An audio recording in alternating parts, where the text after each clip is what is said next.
स्वागत है आपका विस्पर्स विथ मैत्री में, वो जगह जहां हम आपके लिए लेकर आते हैं भारत की सबसे डरावनी और अनसुलझी कहानियां। आज मैं आपको ले चलूंगी ओडिशा के घने जंगलों में छुपे एक ऐसे महल की कहानी पर जिसे सुनकर आपकी रूह भी कांप उठेगी। ये है जतन नगर पैलेस की कहानी, जहां न सिर्फ पत्थर बल्कि सदियों पुरानी आत्माओं के दर्द और डर भी दफन है। अगर आप हिम्मत रखते हैं तो इस महल की उन छिपी हुई सच्चाइयों को सुनिए जो शायद अब तक किसी ने बताई नहीं। कहा जाता है अगर कोई जतन नगर पैलेस के अंदर कदम रख दे तो वो वापस तो जरूर आता है, पर फिर कभी वैसा नहीं रहता जैसा पहले था। उसकी आत्मा का एक टुकड़ा हमेशा के लिए वहीं रह जाता है, महल की दीवारों में कैद।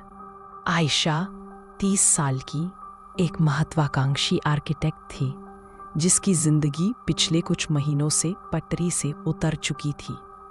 उसका सबसे बड़ा प्रोजेक्ट, जो उसके करियर का टर्निंग पॉइंट बनने वाला था, आखिरी पल में रद्द हो गया था। सिर्फ प्रोजेक्ट ही नहीं, उस पर एक बड़ा कर्ज भी चढ़ गया था और रात दिन का काम, क्लाइंट्स की फटकार और अपने सपनों का टूट जाना उसे अंदर से खोखला कर रहा था। वो अक्सर अपनी बालकनी में बैठी आसमान को देखती रहती, सोचती क्या उसकी मेहनत कभी रंग लाएगी, क्या उसे कभी अपनी पहचान मिलेगी। तभी एक ईमेल आया जिसने उसकी जिंदगी में एक अजीब सी हलचल पैदा कर दी। एक मिस्टीरियस क्लाइंट जिसका नाम मिस्टर रॉय था, वो जतन नगर पैलेस को पुनर्स्थापित करवाना चाहते थे। यह एक ऐसा प्रोजेक्ट था जो ऐतिहासिक महत्व का था और साथ ही इसमें पैसा भी बहुत था। आयशा ने फौरन हाँ कर दी। ये उसके लिए खुद को साबित करने का आखिरी मौका था। जतन नगर पैलेस वो तो हॉन्टेड है, उसके दोस्त विक्रम ने मजाक उड़ाया जब आयशा ने उसे अपनी नई असाइनमेंट के बारे में बताया। विक्रम, उसका कॉलेज का दोस्त और अब कॉम्पिटिटर, हमेशा हर चीज को लॉजिक से देखता था। हाँ, पर पैसा भी अच्छा मिल रहा है, आयशा ने जवाब दिया, अपनी डायरी में पैलेस के स्केच बनाते हुए। और मुझे एक ब्रेक चाहिए, कुछ नया, कुछ चैलेंजिंग। मैं तो कहती हूँ कुछ तो है उस जगह में, प्रिया ने कहा, जो उनकी ग्रुप की सबसे आध्यात्मिक थी। वो हमेशा से अदृश्य शक्तियों और पुरानी कहानियों पर यकीन करती थी। मेरी दादी ने भी उस महल के बारे में सुनाया था, कुछ बहुत बुरा हुआ था वहां। छोड़ो यार ये सब बातें, अर्जुन बोला, जो उनका टेक सेवी दोस्त था। वो हमेशा अपने साथ लेटेस्ट गैजेट्स रखता था। हम जाएंगे, वीडियो बनाएंगे, फेमस हो जाएंगे। हॉन्टेड प्लेस का व्यूज तो लाखों में आते हैं। और इस तरह एक हफ्ते बाद आयशा, विक्रम, प्रिया और अर्जुन अपनी एसयूवी में जतन नगर पैलेस की ओर निकल पड़े। शुरुआत में सब लाइट हार्टेड था, गाने चल रहे थे, मजाक हो रहा था। विक्रम हॉरर मूवीज के डरावने सीन सुनाकर सबको चिढ़ा रहा था और अर्जुन अपने ड्रोन कैमरे से रास्ते के हरे भरे नज़ारों को कैद कर रहा था। पर जैसे जैसे वे शहर से दूर होते गए, पेड़ों की हरियाली घनी होती गई और रास्ते संकरे होते चले गए। ढेंकानाल जिले की सीमा में आते ही उनके फोन सिग्नल अचानक गायब हो गए। गाड़ियों की हेडलाइट्स अब सिर्फ सड़क को ही रोशन कर पा रही थीं। जंगल की घनी छाया में सब कुछ अंधेरे में डूबा था। हवा में एक अजीब सी ठंडक खुल गई थी और पक्षियों की चहचहाहट भी सुनाई नहीं दे रही थी। एक अजीब सी चुप्पी ने उन्हें घेर लिया था। यार, ये थोड़ा डरावना हो रहा है, अर्जुन ने कहा, उसकी आवाज में थोड़ी झिझक थी। बस तुम्हारा दिमाग है, विक्रम ने हंसने की कोशिश की, पर उसकी हंसी में वो पहले वाली बेफिक्री नहीं थी। रात करीब 8 बजे वे जतन नगर पैलेस पहुंचे। महल की ऊंची टूटी हुई दीवारें अंधेरे में भूतिया लग रही थीं। एक प्राचीन जंग खाया गेट था जिसे धक्का देने पर एक कर्कश आवाज आई, जैसे कोई सदियों से सोई आत्मा जाग उठी हो। महल के परिसर में कदम रखते ही आयशा को लगा जैसे किसी ने उसका स्वागत किया हो, पर यह स्वागत किसी इंसान का नहीं था, बल्कि किसी ठंडी अनजानी शक्ति का। हवा में एक अजीब सी हल्की सड़ी हुई गंध थी, जो उन्हें अंदर तक डरा रही थी। उन्होंने महल के बीच में एक छोटा सा कैंप लगाया। अर्जुन ने चारों तरफ मोशन सेंसर और नाइट विजन कैमरे लगा दिए। जैसे ही रात गहरी हुई, महल से अजीब व गरीब आवाजें आने लगीं। कभी दूर से किसी के रोने की आवाज आती, कभी किसी बच्चे के हंसने की, तो कभी किसी धातु के रगड़ने की परकश ध्वनि। विक्रम ने उन्हें हवा या जंगली जानवरों का शोर बताया, पर आयशा को पता था कि ये कुछ और था। प्रिया ने अपनी आंखें बंद कर ली थीं। उसके माथे पर पसीना था। ये जगह ठीक नहीं है आयशा, यहाँ कोई बहुत बुरी शक्ति है। आधी रात के करीब आयशा को प्यास लगी। वो अपनी पानी की बोतल लेने कैंप से बाहर निकली। तभी उसे एक धीमी सिसकने की आवाज़ सुनाई दी। आवाज़ महल के एक पुराने हिस्से से आ रही थी, जहाँ कभी रसोई हुआ करती थी। आयशा उस आवाज़ की ओर खींची चली गई, जैसे कोई अदृश्य शक्ति उसे बुला रही हो। रसोई के पास एक पुराना टूटा हुआ चकला बेलन पड़ा था और वहीं से सिसकने की आवाज़ और तेज़ हो रही थी। तभी उसे एक छोटी सी परछाई दिखी, जो एक कोने से दूसरे कोने में सरक गई। आयशा का दिल जोर से धड़कने लगा। नीचे आ, नीचे आ।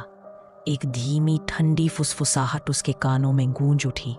आवाज़ इतनी साफ थी कि उसे लगा कोई ठीक उसके बगल में खड़ा है। रवि की आवाज़ में भी यही फुसफुसाहट सुनाई दी थी। ये सोचकर उसके रोंगटे खड़े हो गए।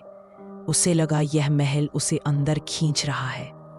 अगले दिन सुबह आयशा ने अपने दोस्तों को रात की घटना बताई। विक्रम ने इसे उसकी थकान और तनाव का नतीजा बताया, पर प्रिया का चेहरा पीला पड़ गया था। ये नीलम की आत्मा है, प्रिया ने कहा। दादी बताती थी वो महल में भटकती है, जिसे भी अपनाती है उसे नीचे खींच लेती है। आयशा ने तय किया कि उसे महल के इतिहास को और गहराई से समझना होगा। उसे याद आया कि राजा की डायरी का जिक्र किताबों में था और एक गुप्त पुस्तकालय भी था। टीम ने मिलकर पुस्तकालय की तलाश शुरू की। कई टूटे फूटे कमरों और धूल से भरे गलियारों को पार करने के बाद उन्हें एक छिपा हुआ दरवाज़ा मिला, जो किताबों से ढका हुआ था, जहां सदियों पुरानी धूल और मकड़ी के जाले जमे थे। उसी पुस्तकालय में उन्हें राजा नरसिंह प्रताप सिंह देव की निजी डायरी मिली। डायरी के पन्ने पीले पड़ चुके थे और कुछ जगह पर खून के सूखे धब्बे भी थे। आयशा ने डायरी पढ़ना शुरू किया। राजा ने अपनी पत्नी की मृत्यु के बाद के अपने दुख और तांत्रिक पंडित शिवानंद के साथ हुए समझौते का विस्तृत वर्णन किया था। उसने लिखा था कि कैसे शिवानंद ने उसे एक जीवित कन्या नीलम की बलि देने के लिए मजबूर किया। नीलम की बलि का वर्णन इतना विभत्स था कि आयशा के हाथ कांप गए। राजा ने अपनी पत्नी के प्रेम में अंधे होकर नीलम के खून को महल की नींव में बहाने की अनुमति दी थी। पर डायरी में एक बड़ा मोड़ तब आया जब राजा ने लिखा कि शिवानंद कोई साधारण तांत्रिक नहीं था। वो एक शक्तिशाली जादूगरनी मायावती का भेजा हुआ दूत था।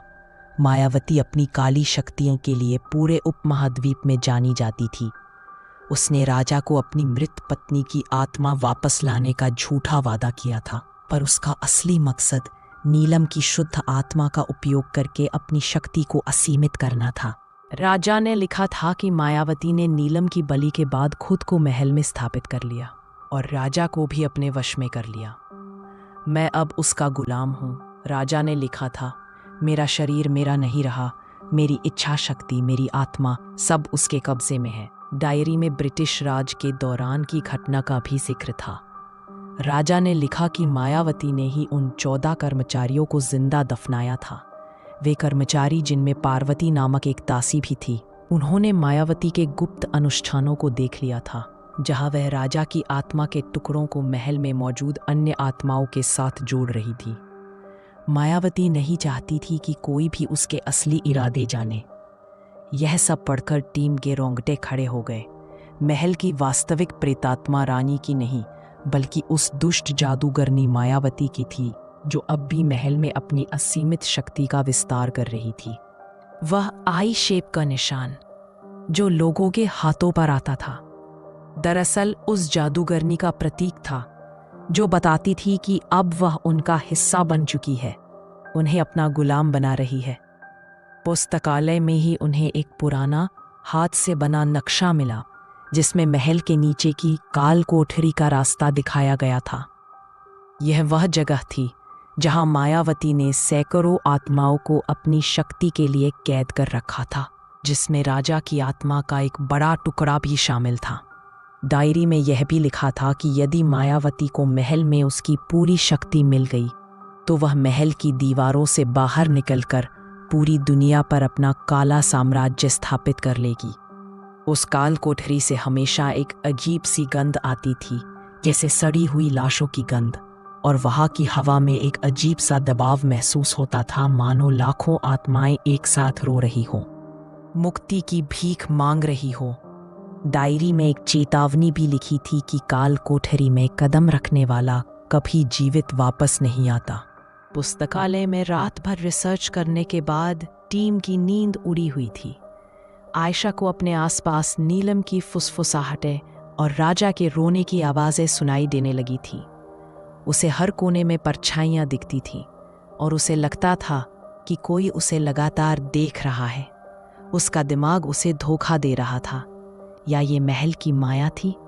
विक्रम, जो पहले इतना लॉजिकल था, अब अजीबोगरीब व्यवहार करने लगा था। वह अक्सर खाली दीवारों को घूरता रहता, कुछ बड़बड़ाता, और उसकी आंखों में एक अजीब सी चमक आ गई थी। एक बार तो आयशा ने उसे रात में बिस्तर से उठकर किसी अदृश्य चीज से बात करते सुना। उसकी आवाज इतनी धीमी थी कि समझ नहीं आ रहा था कि वह क्या कह रहा है। नेहा, जो इतनी साहसी थी, अब हर आहट पर चौंक जाती थी। उसका ईएमएफ रीडर कभी शांत नहीं होता था और वह लगातार बताती थी कि महल में ऊर्जा का स्तर बढ़ता जा रहा है। एक दिन उसने बताया कि उसे सपने में नीलम दिखती है, जो उससे मदद मांगती है, और फिर अचानक लाल साड़ी वाली औरत उसे डराने लगती है। अर्जुन के गैजेट्स भी जवाब दे रहे थे। उसके कैमरे बार बार बंद हो जाते थे, ड्रोन काम नहीं कर रहा था, और उसकी बैटरी रातों रात खत्म हो जाती थी, चाहे उसने कितनी भी चार्ज की हो। एक रात उसके नाइट विजन कैमरे में एक फुटेज कैद हुआ, जिसमें एक ब्लर सा फिगर उसके कैंप के ठीक बाहर खड़ा था, और फिर अचानक स्क्रीन पूरी तरह से सफ़ेद हो गई। आयशा को लगने लगा था कि वे सब पागल हो रहे हैं। ये सिर्फ महल नहीं था, ये उनके दिमाग के साथ खेल रहा था। उसे अपनी पिछली असफलताओं की यादें सताने लगी, और उसे लगा कि वह इस बार भी असफल हो जाएगी, कि वह इस महल से कभी बाहर नहीं निकल पाएगी। डॉक्टर अंजलि जानती थी कि उनके पास ज़्यादा समय नहीं था। रवि की हालत बाहर भी सुधर नहीं रही थी, और यहाँ उनके दोस्त भी महल के प्रभाव में आ रहे थे। उन्होंने नेहा और अमित के साथ काल कोठरी में जाने का फैसला किया, जो किसी प्राचीन और भयानक अनुष्ठान की कहानी कह रहे थे। हर कदम पर उन्हें लगता कि दीवारें उनके ऊपर गिर पड़ेंगी। जैसे ही वे काल कोठरी के मुख्य चैम्बर में पहुंचे, मायावती की आत्मा ने खुद को उनके सामने प्रकट किया। वह लाल साड़ी में थी, उसके बाल बिखरे हुए थे, उसकी आंखें अंगारों सी चमक रही थीं, और उसके चेहरे पर एक क्रूर मुस्कान थी जो डर पैदा कर रही थी। उसने फुसफुसाते हुए कहा, तुम लोग यहाँ क्यों आए हो? यहाँ से वापस जाओ, वरना तुम्हारी आत्माएं भी मेरी गुलाम बन जाएंगी। उसकी आवाज़ इतनी ठंडी थी कि खून जम जाए, और हवा में एक अजीब सी कंपन महसूस हुई, जिससे उनके कान सुन्न होने लगे थे। नेहा ने तुरंत ईएमएफ रीडर उठाया, जो इतनी तेज आवाज़ कर रहा था कि उनके कान बहरे होने लगे। अमित अपने कैमरे से सब रिकॉर्ड करने की कोशिश कर रहा था, पर उसकी स्क्रीन पर सिर्फ मायावती का विकृत चेहरा दिख रहा था, और उसका कैमरा बार बार बंद हो रहा था, जैसे कोई अदृश्य शक्ति उसे रोक रही हो। तभी एक भयानक ट्विस्ट आया। मायावती ने आयशा की तरफ देखा। उसकी क्रूर मुस्कान और गहरी हो गई। तुमने सोचा तुम इस महल को पुनर्स्थापित करने आई हो, है ना प्यारी आर्किटेक्ट?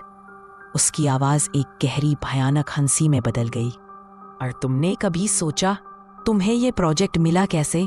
आयशा का दिल धक से रह गया। उसे मिस्टर रॉय का ईमेल याद आया। वो रहस्यमयी क्लाइंट, वो ईमेल, वो कॉन्ट्रैक्ट, वो मौका, वो सब मेरी योजना थी। मायावती ने हंसते हुए कहा। उसकी आवाज अब सिर्फ आयशा को सुनाई दे रही थी, उसके दोस्तों को नहीं। तुम्हारी महत्वाकांक्षा, तुम्हारी हार का डर, तुम्हारी खुद को साबित करने की तड़प, ये सब मेरे लिए एकदम सही थी। तुम्हें यहाँ लाने के लिए मुझे बस एक छोटी सी उम्मीद दिखानी थी। आयशा को एक झटका लगा। उसे अपने कानों पर यकीन नहीं हुआ। वो क्लाइंट मिस्टर रॉय, वो मायावती थी। आयशा अपनी सारी जिंदगी के संघर्षों और असफलताओं को खुद पर हावी होने दे रही थी और मायावती ने उसकी इसी कमजोरी का फायदा उठाया था। ये प्रोजेक्ट उसकी मुक्ति का रास्ता नहीं, बल्कि उसके जाल में फंसने का जरिया था। मायावती का असली मकसद आयशा की आत्मा को पूरी तरह से वश में करना था, ताकि वह उसके शरीर का उपयोग करके भौतिक दुनिया में अपनी सत्ता स्थापित कर सके। क्योंकि आयशा की आत्मा में एक अनूठी शक्ति थी जिसे मायावती अपनी अमरता के लिए चाहती थी। अंजलि ने अपनी जेब से राजा की डायरी निकाली और उसमें लिखे एक मंत्र को पढ़ना शुरू किया। यह मंत्र प्राचीन संस्कृत में था और बहुत शक्तिशाली था, जिसे राजा ने अपनी बची हुई शक्ति से लिखा था ताकि मायावती को रोका जा सके। जैसे ही अंजलि ने उसे पढ़ा, मायावती की शक्ति कमजोर पड़ने लगी। वह चिल्लाई, नहीं, तुम मुझे रोक नहीं सकते, मैं अमर हूं। उसकी चीखें काल कोठरी की दीवारों में गूंज रही थी और महल की नींव तक हिलने लगी थी। ऊपर से धूल और मलबा गिरने लगा। उनकी सांसें अटकने लगी थी। पर मंत्र ने अपना काम किया।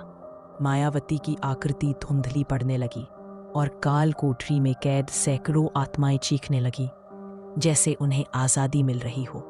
उनकी चीखें धीरे धीरे शांति में बदल गईं, एक लंबी आह में। अंजलि जानती थी कि यह सिर्फ अस्थायी था। मायावती पूरी तरह से खत्म नहीं हो सकती थी जब तक कि उसकी ऊर्जा का वास्तविक स्रोत नष्ट ना हो जाए। डायरी में एक और जगह लिखा था कि मायावती की सारी शक्ति का स्रोत महल के केंद्र में छिपा एक काला क्रिस्टल है, जिसे उसने नीलम की बलि के बाद नीलम के खून और अपनी काली शक्तियों से बनाया था। यह क्रिस्टल महल की सभी नकारात्मक ऊर्जा को सोखता था और मायावती को असीमित शक्ति प्रदान करता था। क्रिस्टल ही उसकी अमरता का राज था।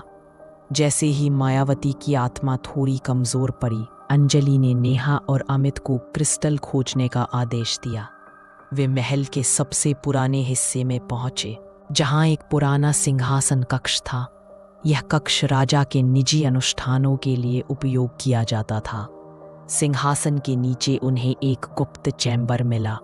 चैम्बर के अंदर एक वेदिका पर एक चमकता हुआ काला क्रिस्टल रखा था, जिससे एक काली धुंध लगातार निकल रही थी और हवा में सल्फर जैसी बदबू फैली हुई थी।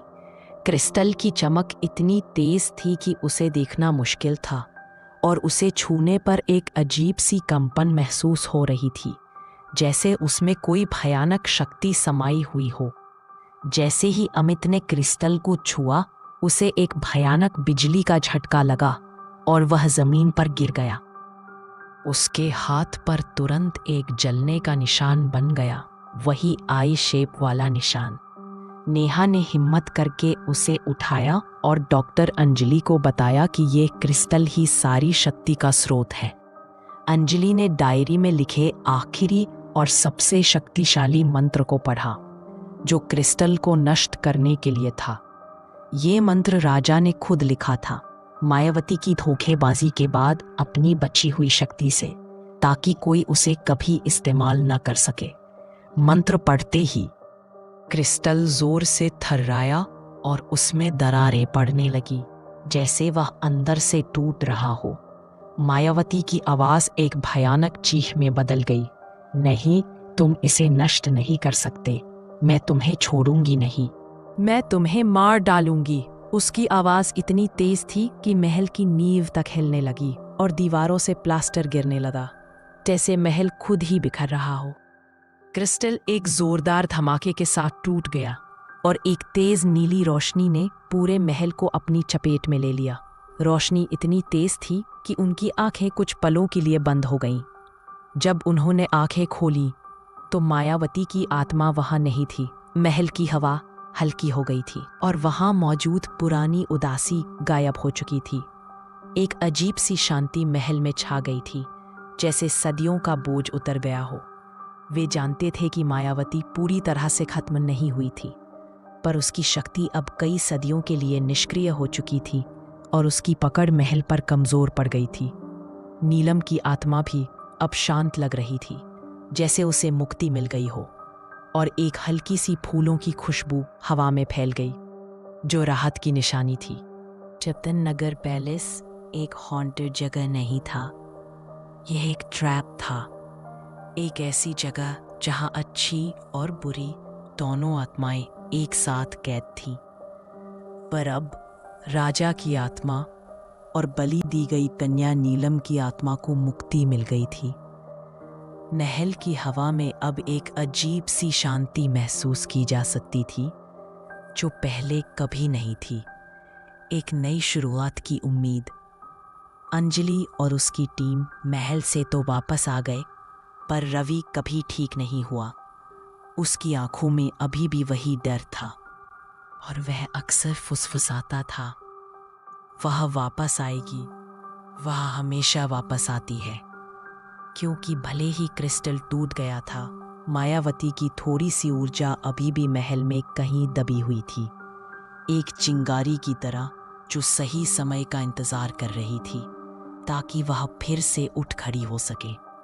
अमित और नेहा भी उस अनुभव से कभी पूरी तरह बाहर नहीं आ पाए। नेहा को अक्सर रात में लाल साड़ी वाली आकृति दिखती थी और अमित के कैमरे में अक्सर ऐसी चीज़ें कैद हो जाती थीं जो आंखों से दिखती नहीं थीं। उन्होंने अपनी रिसर्च जारी रखी, पर जतन नगर पैलेस का रहस्य उनके लिए एक अनसुलझी पहेली बनकर रह गया था। उन्हें पता था कि वे महल से बच निकले थे, पर महल की एक छोटी सी परछाई हमेशा उनके साथ रहेगी, उनके सपनों में, उनके ख्यालों में, उन्हें कभी अकेला नहीं छोड़ेगी। आयशा ने राहत की सांस ली, वह बच गई थी, उसने खुद को साबित कर दिया था, उसका करियर फिर से पटरी पर आने वाला था। कुछ हफ्तों बाद जब वह अपने नए क्लाइंट्स के साथ एक मीटिंग के लिए तैयार हो रही थी, तो उसने शीशे में देखा, उसके हाथ पर धीरे धीरे एक आई शेप का निशान उभर रहा था, वही निशान जो मायावती का प्रतीक था। आयशा की आंखों में एक अजीब सी चमक आ गई, उसकी महत्वाकांक्षा अब और ज्यादा बढ़ गई थी।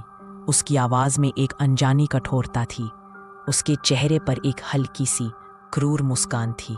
महल से निकलने के बाद आयशा को कभी थकान महसूस नहीं हुई।